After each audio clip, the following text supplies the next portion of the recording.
하나님께서는 사람을 영혼 육으로 지으셨습니다. 하나님과 교통할 수 있는 영, 그리고 영의 지배를 받는 혼과 육으로 구성되어 있었죠. 그런데 아담이 하나님 말씀에 불순종하여 선악과를 먹자 죄의 삭은 사망이라는 영계의 법칙대로 영이 죽고 말았습니다. 영이 죽으니 영의 지배를 받던 혼이 주인 노릇을 합니다. 영이 죽어 하나님과 교통이 끊어지자 원수마귀 사단이 혼을 통해 사람을 죽어내 갑니다. 이렇게 세월이 흐를수록 사람의 마음은 비진리로 물들어갔습니다. 이런 사람들을 위해 하나님께서는 예수 그리스도를 통해 구원의 길을 여시고 주님을 영접하는 자마다 죽었던 영이 살아나도록 성령을 선물로 주셨습니다. 누구든지 예수 그리스도를 영접하여 성령을 선물로 받으면 죽었던 영이 살아나며 나아가 성령의 역사에 순종하는 만큼 마음의 비진리는 벗어지고 진리로 채워집니다. 우리 마음이 진리로 채워지면 하나님께서 처음 지으신 사람의 형상, 곧 영이 주인이 되고 혼과 육은 영의 지배를 받게 되지요. 바로 이 상태를 영혼이 잘 됐다 하는 것입니다.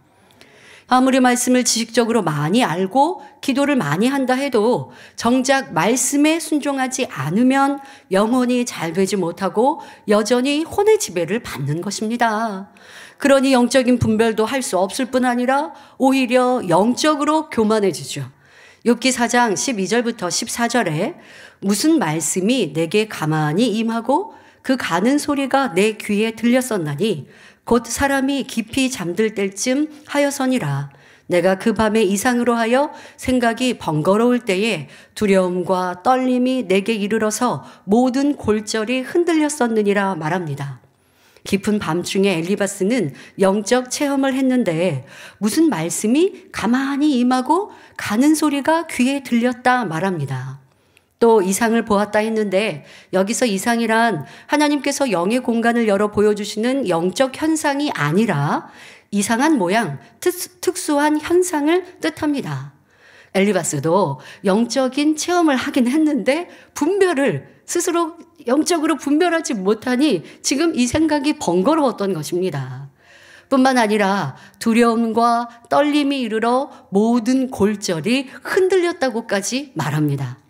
사람들은 심한 두려움을 느낄 때 뼈마디가 오싹오싹하다고 표현하는데 바로 엘리바스가 영적인 체험을 할 때 그러한 오싹함을 느꼈던 것입니다.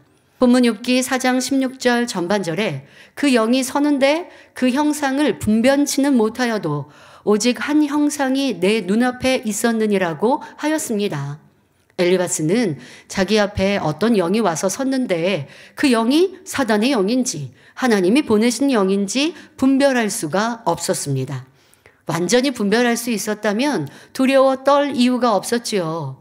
이때 엘리바스의 귀에 어떤 음성이 들려왔습니다.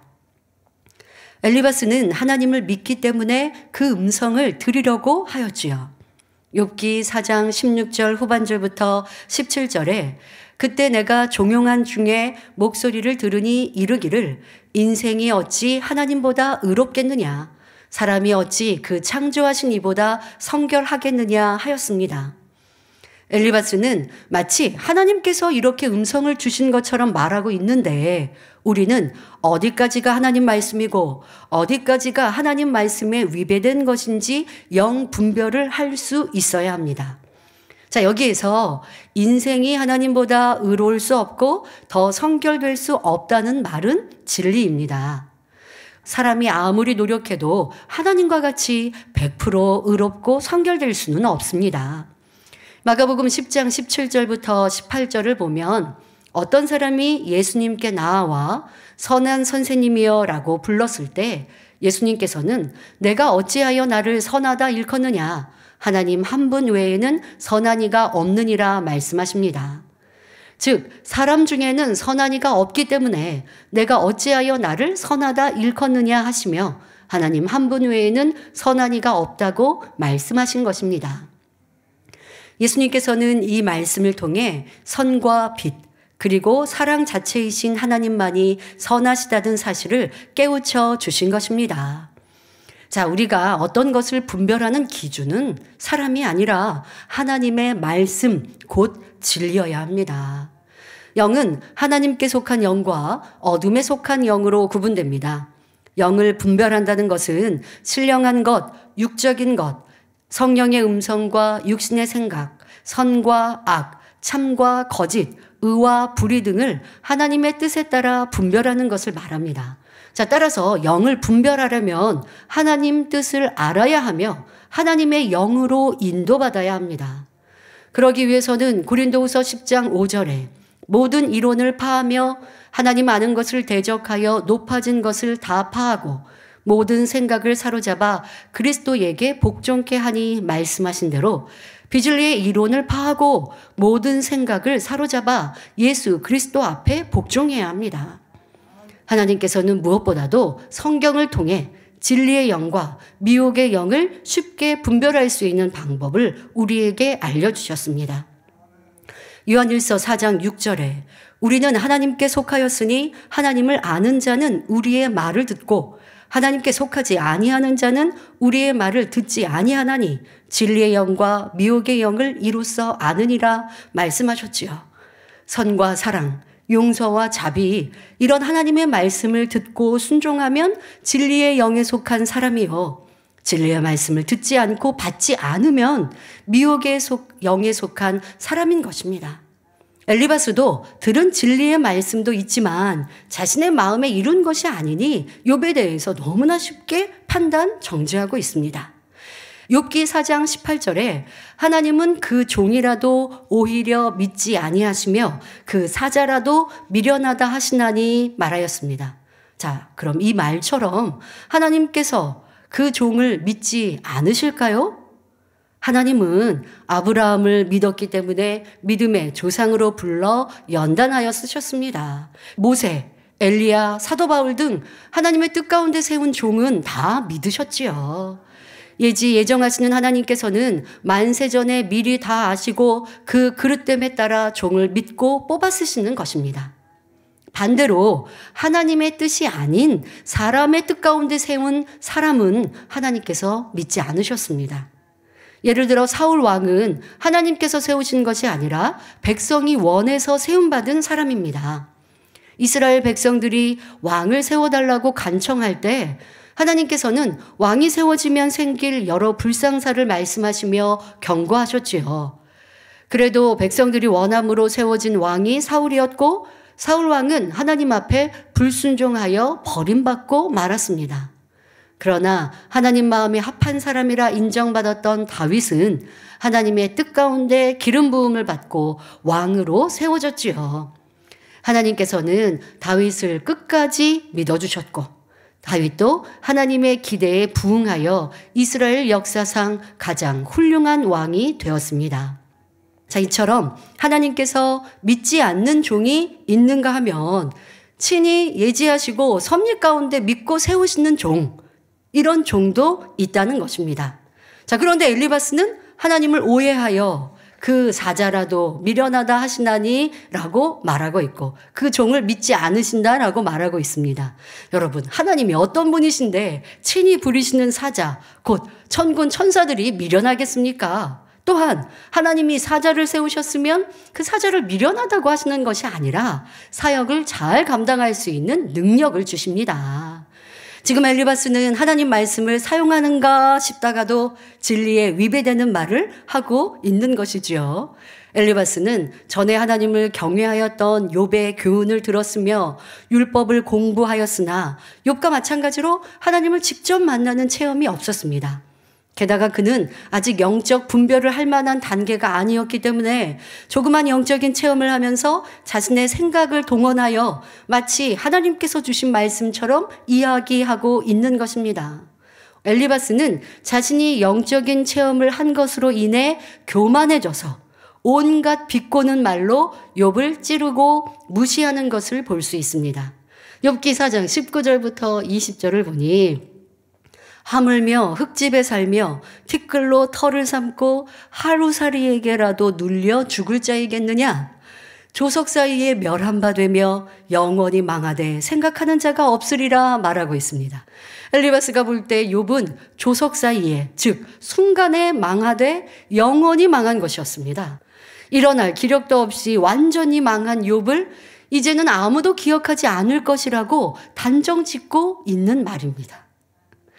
또한 욥기 4장 21절에 장막주를 그들에게서 뽑지 아니하겠느냐, 그들이 중나니 지혜가 없느니라 했습니다. 즉 욥은 다시 회복할 기미가 없고 아무 소망도 없는 상태라고 말하고 있는 것입니다. 자, 그리고 엘리바스는 지금 욥에게 말합니다.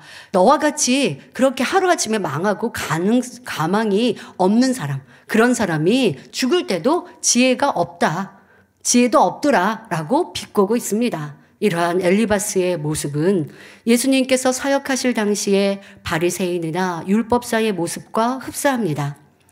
율법을 가르치는 사람들이었지만 막상 자신들은 행함에 따르지 않으면서 자신이 아는 지식으로 예수님에 대해 판단 정죄하였지요. 자, 욥은 순전하고 정직한 사람으로서 아직 하나님의 섭리를 알지 못하는 가운데 고난을 호소하고 있는 것입니다. 그런데 엘리바스는 악한 마음으로 이러한 욥을 보며 판단하고 지적하고 있습니다. 성도 여러분, 우리 주님이시라면 어떻게 하셨을까요? 마태복음 12장 19절부터 20절 말씀처럼 상한 갈대와 같은 사람도 꺼져가는 심지와 같은 사람도 끝까지 포기하지 않으시며 기회를 주시고 사랑하시는 분이 우리 주님이시며 우리 아버지 하나님이십니다. 힘을 잃고 파리해져 가는 영혼들에게 어찌하든 힘을 주시고 살리고자 하시는 마음이지요. 교만에는 육적인 교만과 영적인 교만이 있습니다. 육적인 교만은 육적인 조건에서 자기가 상대보다 더 낫다고 여기는 분야를 드러내어 자랑하기 원하며 우쭐하여 남을 무시하는 등 겉으로 쉽게 드러납니다. 따라서 신앙생활을 해나가면서 진리를 배우면 육적인 교만은 비교적 쉽게 발견하여 버릴 수 있지요. 이에 비해 영적인 교만은 발견하여 버리기가 쉽지 않습니다. 주로 진리를 머리로만 알고 마음에 이루지 못했으면서 자신이 이룬 줄로 착각할 때 영적으로 교만해지지요. 신앙의 연륜이 쌓이고 직분이 높아지면 자신의 믿음도 그만큼 성장한 것으로 착각하기도 합니다. 또 자신의 믿음은 좋다 생각하니 다른 사람을 볼 때 쉽게 분별하며 가르치려고 합니다. 하나님의 말씀을 들어도 자신을 점검하지 못하고 다른 사람을 판단 정죄하지요.